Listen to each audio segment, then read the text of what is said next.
course. So it was not feeling so well.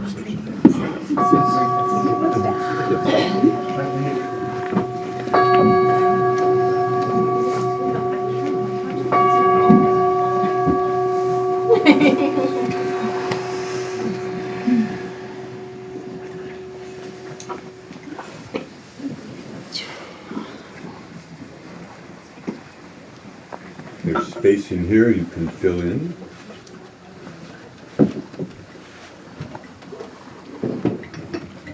Your ticket for the morning did not come with an assigned seat.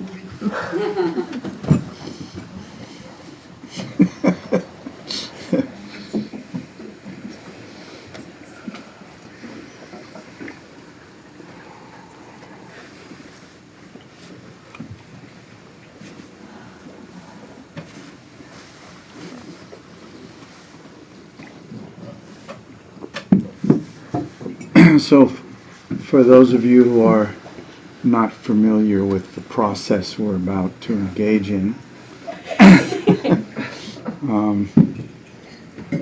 our normal Sunday morning kind of open conversation is what I experience it as. So there's questions on people's minds, and if you are afraid to ask a question, then we encourage you to overcome your fear. It's part of the Buddhist practice to overcome your fear. But if you can't do that, you're likely to hear your own question asked by somebody else. So there's advantages to having a large open group. We can talk about things that you might find difficult under other circumstances. So the ball is in your court. If you have a question about the practice this morning, or anything about Buddhism in general or particular, or your own practice, really anything.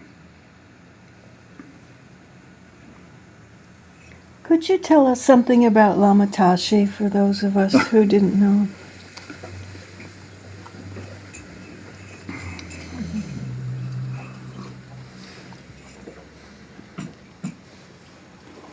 When did he come here? It was like 94? When did you come to San Francisco? Oh, that's true.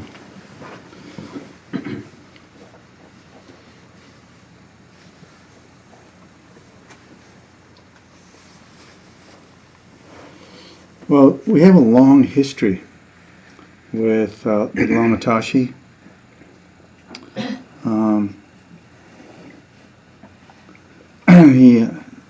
He lived at the San Francisco Dharma Center for many years.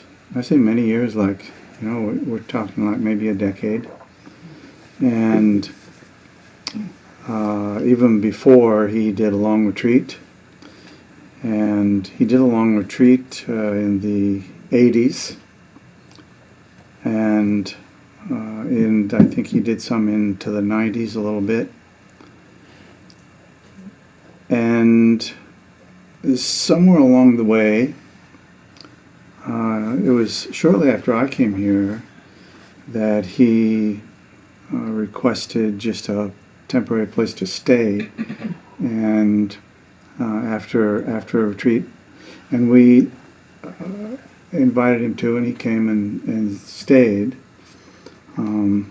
Originally it was supposed to be like less than a month, and it turned out to be more than a decade. But so that was that, and he did various things and had relationships with various people. He had students, and he had certainly when he died yesterday morning, he had people at his bedside.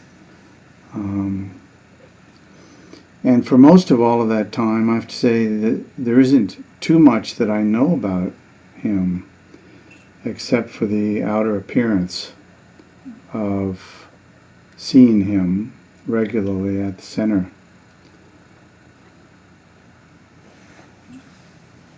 So if I had a more specific question about him, I would, maybe be able to answer it. Yeah, Dora? I mentioned one thing that was interesting when he first came here so he had been married in San Francisco, Yeah. but then the two of them moved up here, and then they both became monk and nun.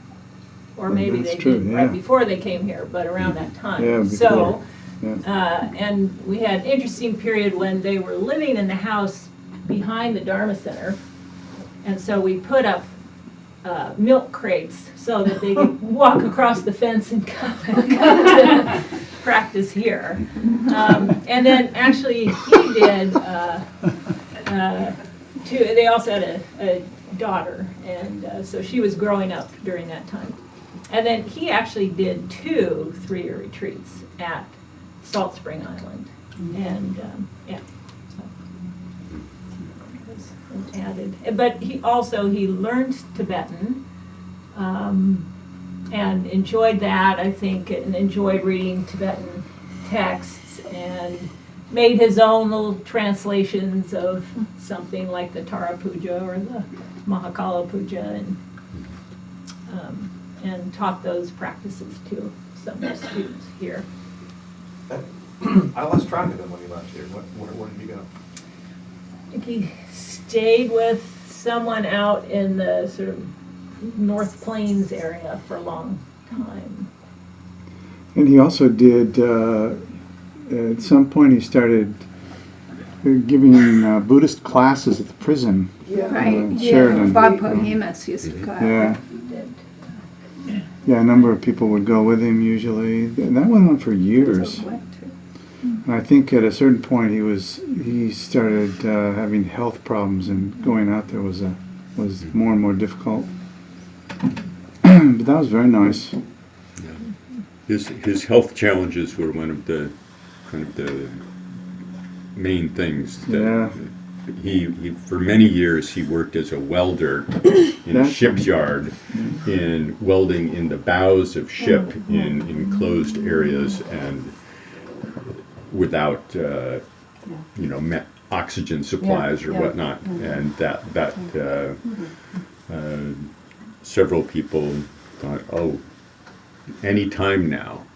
And for 20 years, it was easy to think that he could have just taken a turn and passed away. Yeah. So he had all his activity really happened kind of not just with a life that was easy and free and clear of obstacles, but he was always working had to work very intently with the physical limitations and the challenges of that. Yeah.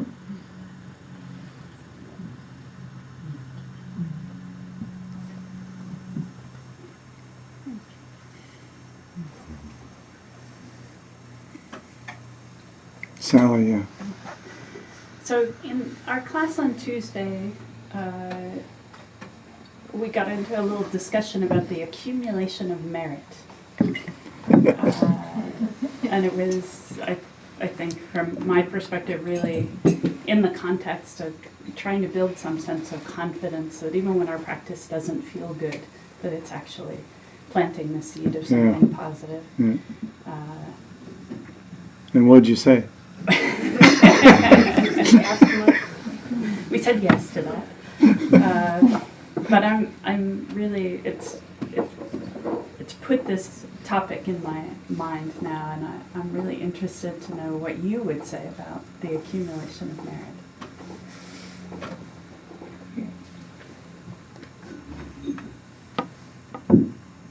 Can I add something to that? Oh yeah, sure. Answer the question. I'm going to confess that we put this on our agenda for the class, and we got into it, and we realized that it's not something we relate to very closely Yeah. as Yeah. Sally and Jeff, and I don't want to necessarily expand that out to Americans, but it's a weird concept, and to me, and I've always had it there, Yeah. and I've always tried to relate to it. Yeah. Yeah. I've had a hard time. Yeah, I think a lot of people have an issue with accumulation of merit, myself included, for a very long time. And so it's easy to confess I had a really big problem with the accumulation of merit. Somebody might have said, yeah, that's because you didn't have any. I have a big problem with my bank account.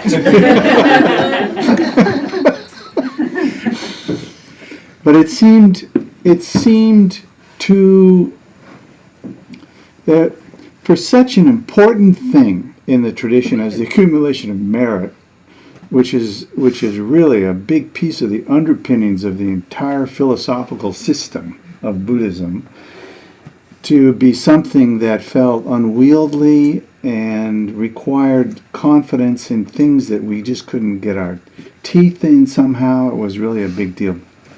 So I think that anyone who engages in Buddhism is going to come up against that thing. And I actually don't think it needs to be the unwieldy and difficult thing that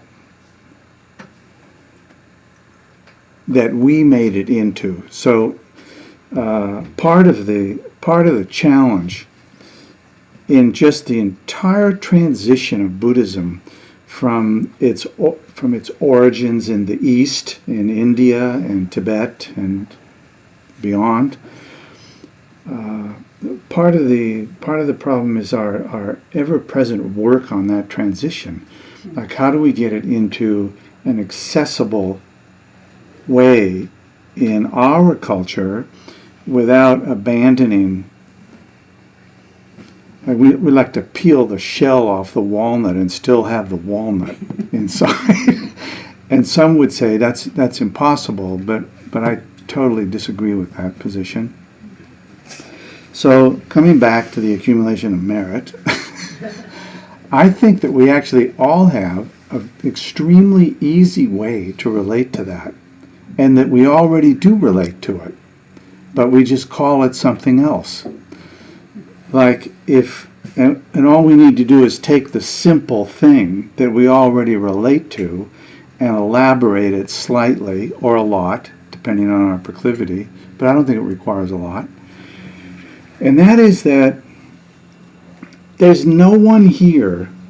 You have to be really out of touch with yourself and other things to not have the experience that everything that I think and do and say trains my mind. There are no exceptions. I have a passing thought, I don't like that person. And that's all that happened, and I've just planted a seed. That is so easy to relate to. And that's the foundation of the accumulation of merit. If you can see how it is that when we give rise to certain kinds of thinking, then certain results follow from that. We're basically on the trail. All we need to do is follow the breadcrumbs. We're there with it. Now is that not true? I mean, that much? So you can say, I think, where does that fail?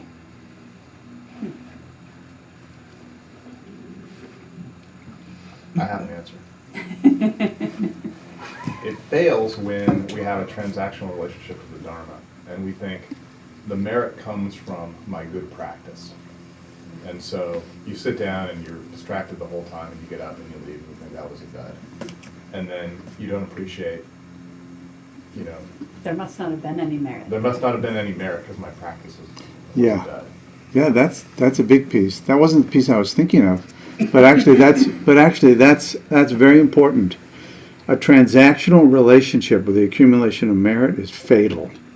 It's like fatal to the sense of connection to the accumulation of merit, because it just, the problem isn't that it doesn't pay off like that. Sometimes it does, and that's the problem. Is that then we believe that, and actually we don't need to believe anything. If we could put belief aside and just relate to the experience, it would be a lot better. Just relate to the experience.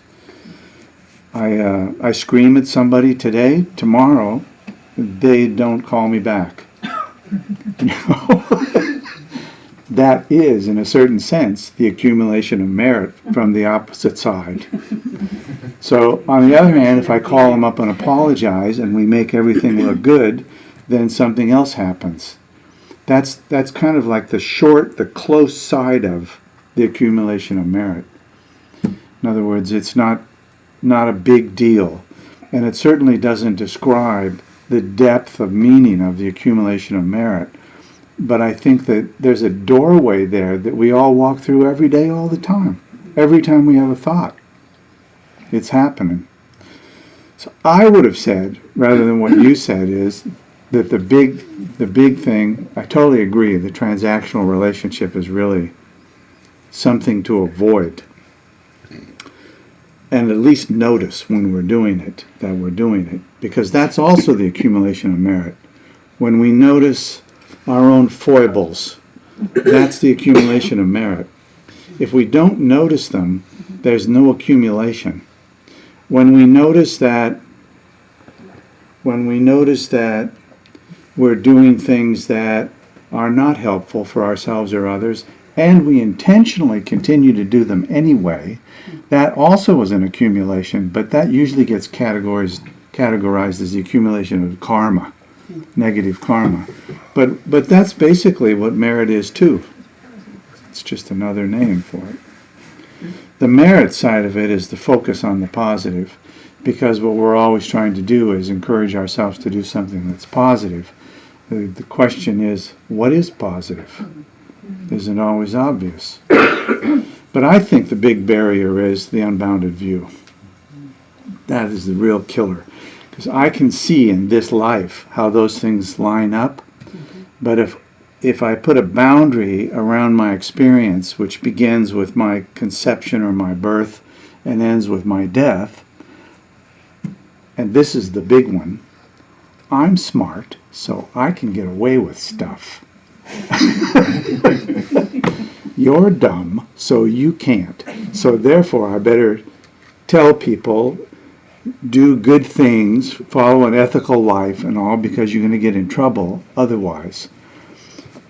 But that doesn't impress us so much, because we do manage to do all sorts of things that we aren't really happy about doing, but we succeed in getting away with it as long as it's not a federal crime and the FBI isn't after us.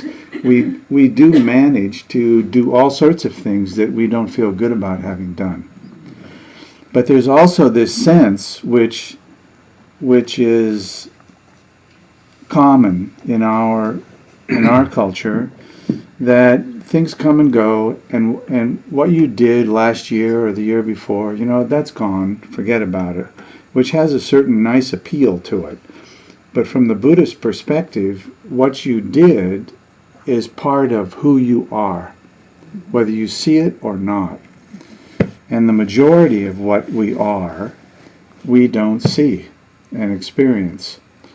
So what we have to do is, this is my sense of, I'm just saying how I've worked with it, is I look at it and I think, if I had a large jar into which I poured clean water and dirty water at various times, I could put clean water in the jar and it would be clean water. If I added something else to it, it would gradually become something else.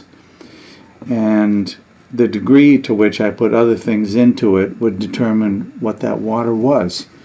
And if that water was actually my stream of consciousness, now I have some sense of how karma unfolds, how we accumulate karma through the accumulation of merit and other things.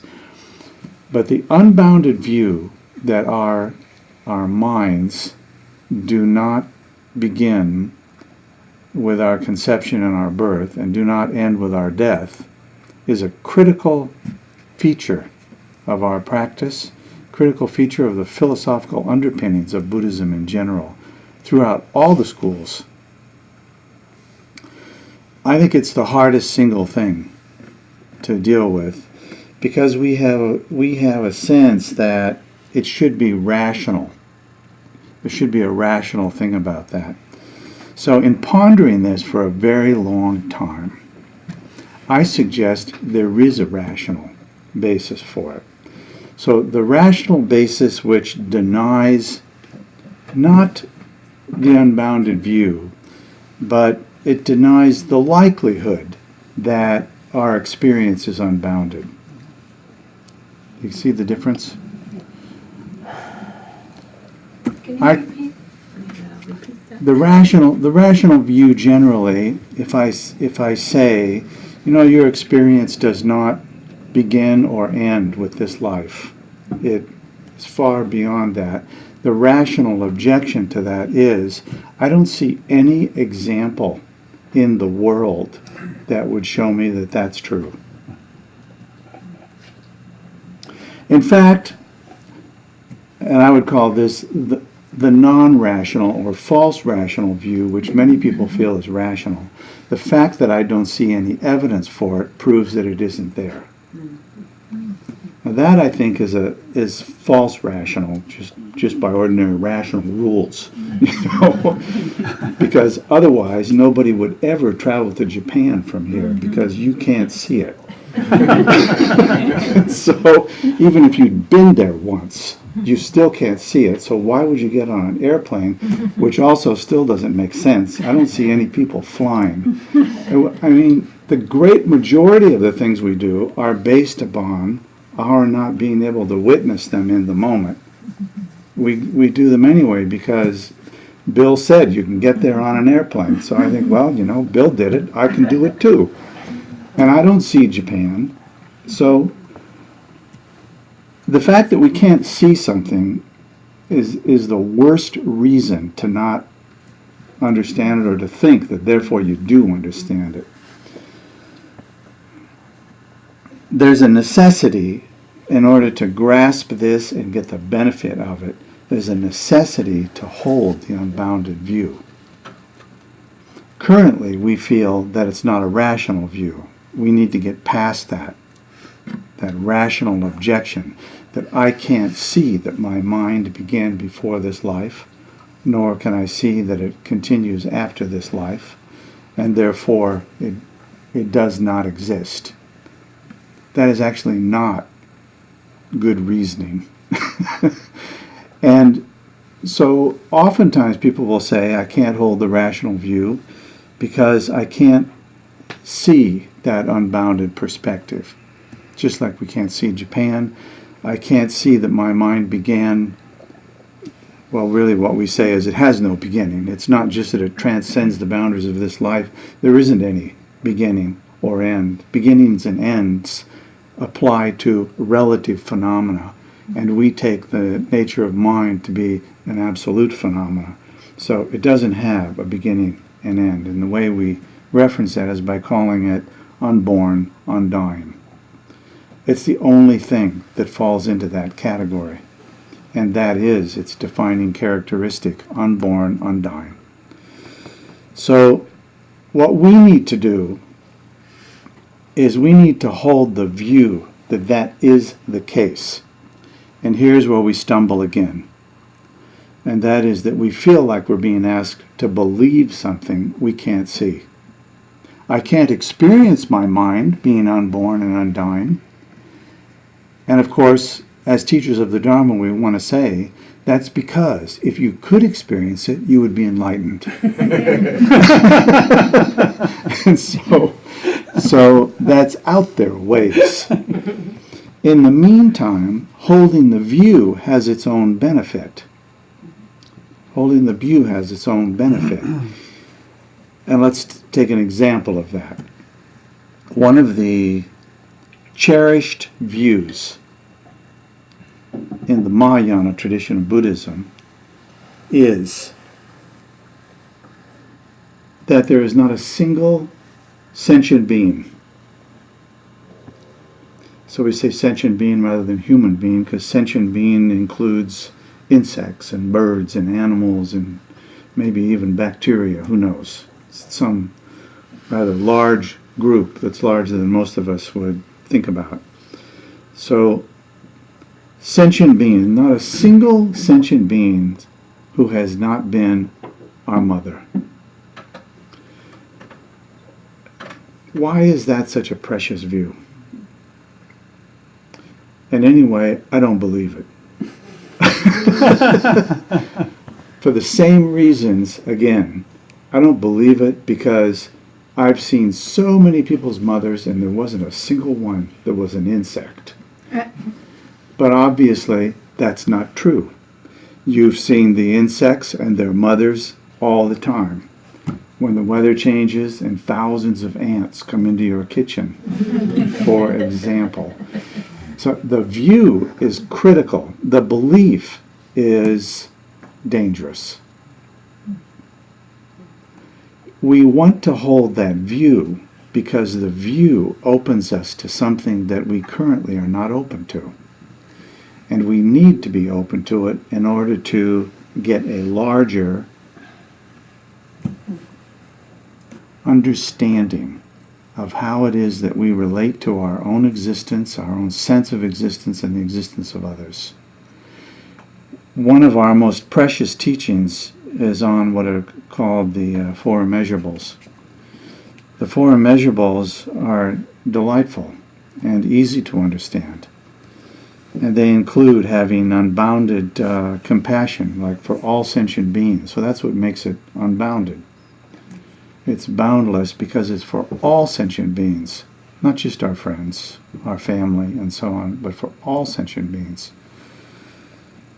And the same with a wish for the happiness and to be free of suffering, rejoicing in the virtues of all beings, which you could say, like, how could you rejoice in the virtues of all beings? Some of them are not virtuous. But in an unbounded perspective, we can say there's no such thing as someone who has not been unvirtuous and will not be virtuous again.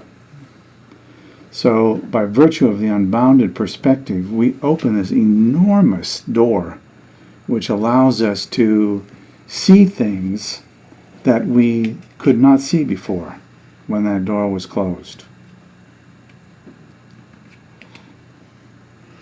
Unbounded equanimity.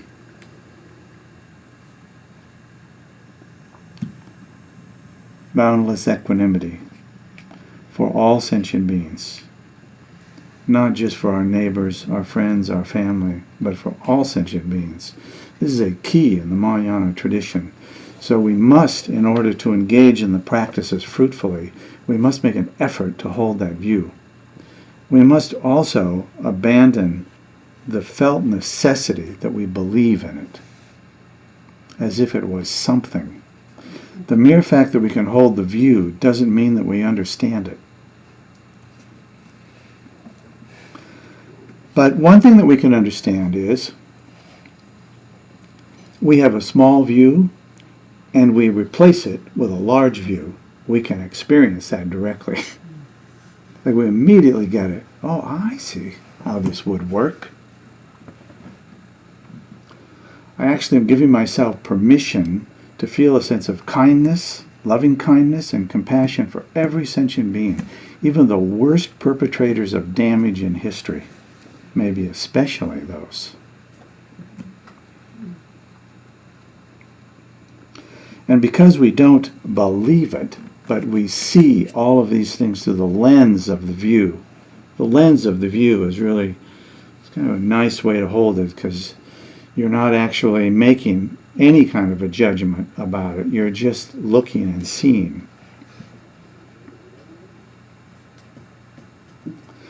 Anyway, the issue of the view, the issue of the unbounded view, views in general in the Vajrayana practice are critical. You can't practice the Vajrayana without carrying the requisite views. They're like tools. So the accumulation of merit brings it back all down to ground level again, like everything that we do. Kala Rinpoche used to say, he would say it somewhat jokingly, but actually as people listening to it, it didn't always sound funny. That is to say, he would say things like, he would be sitting there giving a teaching, and there'd be, let's say, a couple of hundred people listening to the teaching, and he would say that when he was a child, he had a special kind of caring for insects, and that he would often spend his days going around as a child, like if an insect fell in water, he would take it out and put it on a rock or whatever it was, and then he said, so many years later, I come to the West and there's all these students here. Ah, The implication was clear. okay. And it was funny, but the truth is that he held that view. Not, I don't think in the sense of a belief, though he may have. Generally speaking, the view is more soft than a belief is. We kill for our beliefs. And the views, we don't kill for the beliefs. The belief is a personal thing you carry around because it's very helpful to understand the deepest teachings and to prepare yourself to experience the deepest experiences. The You view said was belief, about and I think you meant view. You. the view is about the possibility, Well, no, the view is a complete certainty. a complete certainty. I mean, you hold the view, you can say, well, I'm not so sure about this view, but that's kind of like walking up to a telescope to look at the universe. Well, I'm not so sure I want to look at that. Maybe I'll look, maybe I won't. A view is really just, it's a way of looking at things, but not just a way of looking at things. Because the deeper practices that are done in all of the traditions in Buddhism require a certain kind of view, though, to be honest, some of the traditions appear to encourage a kind of belief. But the beliefs tend to solidify positions, right? Views are not meant to solidify these things. They're meant to provide a lens through which we experience other things, but not to form a belief, a hard shell around them. When we do that, we start dividing ourselves up into competing groups. That is, I don't believe what you believe. The problem with you is, and so on. We remove ourselves. We can see very quickly how turning a view into belief can move us from the place of compassion and loving kindness into criticism and judgment really fast. And that clearly is not the direction which bears fruit. How are we doing? Are we confusing this or are we clarifying? It's really important. So, continuing on that topic, the stumbling point I would get with accumulation of merit would be on the special days of like Labab Duchen or something where it's supposed to be like multiplied. Mm-hmm. And it was like, oh, that sounds like so much superstition or hoodoo. And then part of me would go, well, it lets me imagine myself connected to the greater Sangha, Yeah. the exalted Sangha. So is that multiplier kind of thing fit with the unbounded view? Is it's useful to get past what I think is possible?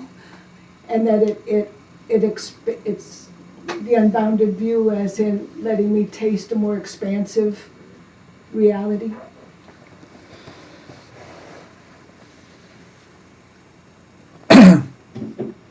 Well, that seems helpful, Yeah. doesn't it? Yeah. I mean, Yeah. is that I think we have to also, from time to time, be honest. Which, we don't want to get addicted to that, but still. Carried away. Part of the issue that we naturally have, and not everybody has it, but when I'm not holding the view, I always consider like not everybody has this issue, but those who don't have the issue haven't looked like I have. It just so quickly moves into that place. And all equanimity dies in that spot instantly. It's like a snowflake falling on a hot rock. It's gone. judgment and equanimity do not live in the same house. So that doesn't mean that there isn't discrimination that's valuable from time to time, but there are, when we talk about superstition, I'm going to just say what seems to me to be the truth. There's no country on this planet that's more superstitious than this country in our culture. And that's not to say that superstition is great and we should follow superstition. But I think that a lot of what we see in the East or the South or the North or wherever, that we identify as superstition, or at least we suspect it is, it probably is that. Probably is that. But does that mean that there isn't something inside of that that is valuable to the people who have that superstition, and that we have trouble adopting it because it is a culturally based belief of some kind? So then this becomes a big problem for us in the movement of what we often call the transplanting of the Dharma in the West. What do you want to transplant? And what do you want to leave behind? And in whatever you leave behind, are you so sure that that wasn't something critical that should have been kept? And we can get frozen in that place and not move around it. But then we recognize in our practice that we also are not honest with our own practice and our understanding. It gets quite difficult. In fact, I think another view that's helpful to hold is that it's often the case that when we do something that is radically new, there's always an up and a downside to it. It's troubling on the one hand, and on the other hand, it may open things up for us. Like somebody may say, I can't hold loving kindness for all sentient beings because of my experience in this life. Some people will have experiences in this life where holding compassion for half a dozen special beings is the best they can do. So that's the best they can do. It doesn't make sense to push harder. But what does make sense is we can hold that loving kindness and that compassion for those individuals who are not able to do it, because they hold the seed and the ability to do it. So it's just a question of how do you nurture that ability to open it somehow. But demanding people to be like we are is exactly the prison we're trying to escape. And so it really requires a continuously deepening understanding of these things, both through practice and study. I think conversation opens it up. Dharma brothers and sisters who meet together and talk about these things, it's very helpful. And we're gradually just trying to open those boundaries up until they don't exist anymore. This is partly, I think, what we see when we meet great beings, is we see that sense of unboundedness, kindness for everyone, a recognition that everyone has the awakened mind, that nature is there. There's nothing to do. Like the Buddha said, the only thing that differentiates you from me is not the awakened mind. We both have that, the exact same. But I recognize it, you don't. That's what he said. And I think pretty much that's a piece of the foundations of the practices. There are no beings who are lacking that nature. So we start with that, and that's a reasonable place to start. And then we have to struggle with this. This is a struggle. I mean, in this room, there's a lot of intelligence and education, and yet we struggle with this thing still. Partly because culturally we have certain boundaries that we set for ourselves, which in some ways are healthy. You have to do that. And in other ways, they keep us from seeing deeper things. We have to explore all those things. And we're in the midst of it as a culture for people who want to see Buddhism deeper and understand it deeper. That's the way you plant it. The best way to plant it is to see deeper, meditate deeper, see more of your own mind, and so on. The rest will take care of itself. I totally believe that. But it's helpful to sit around and talk about it on a cold night with a fire in the fireplace. So this is sort of our fireside chat, isn't it? Without the politics, hopefully. So thank you for this, and we'll dedicate the merit now. Virtue may I quickly realize Mahamudra and establish all beings without exception in this state.